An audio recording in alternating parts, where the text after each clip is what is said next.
Welcome to NMAT Civil Muthukani. In the video, we will talk about the relation and functions. Question number 4. The figure shows a relationship between the sets PQ. Write this relation in set builder form, roster form, what is domain and range. So, Pங்கிற ஒரு set இருந்திருக்கு 5, 6, 7. Qங்கிற set வந்து 3, 4, 5. இந்த ரெண்டு செட்டுக்கும் நடுவில் இருக்க ரிலேஷன்ஷிப்பை இந்த மாதிரி டயக்ராமில் காமிச்சிருக்காங்க. ஸோ இதை செட் பில்டர் ஃபார்மில் எழுத சொல்லியிருக்காங்க. ஸோ அப்போ இந்த ரிலேஷனை எப்படி மேக் பண்ணியிருக்காங்க, எக்ஸ் ஒய், அதாவது எக்ஸும் ஒய்யும் எப்படி ரிலேட் ஆகிருக்குன்னா Y is equal to X minus 2. அதாவது இதை எக்ஸுன்னு எடுத்துப்போம், இதை ஒய்ன்னு எடுத்துருப்போம். ஒய் எங்கேருந்து கிடச்சிருக்கு, எக்ஸை -2 பண்ணால் ஒய் கிடைக்கிது. ஸோ அப்போ இப்படி தான் இந்த ரிலேஷன் இருக்குது.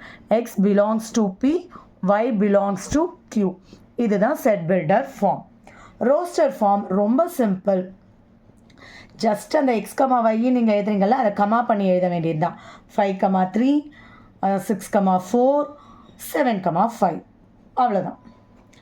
What is it's domain? Domain எப்போவுமே நமக்கு இங்கேருந்து ஃபங்க்ஷன் எங்கெல்லாம் போகுதோ, அப்போனா 5 ஃபங்க்ஷன் ஆகிருக்கு, 6 ஃபங்க்ஷன் ஆகிருக்கு, 7 ஃபங்க்ஷன் ஆகிருக்கு.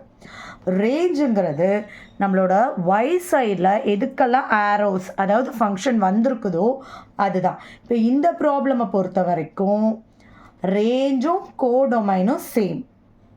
கோடொமைனுங்கிறது என்னது, இந்த சைடில் இருக்க ஒய் பார்ட் எல்லாமே கோடொமைன் தான். ரேஞ்சுங்கிறது ஃபங்க்ஷன் ஆகிருக்கிறது. ஆனால் இந்த ப்ராப்ளமை பொறுத்த வரைக்கும் கோடொமைன் எல்லாமே ஃபங்க்ஷன் ஆகிட்டதுனால ரேஞ்சும் கோடொமைனும் சேமாகவே இருந்திருக்கு.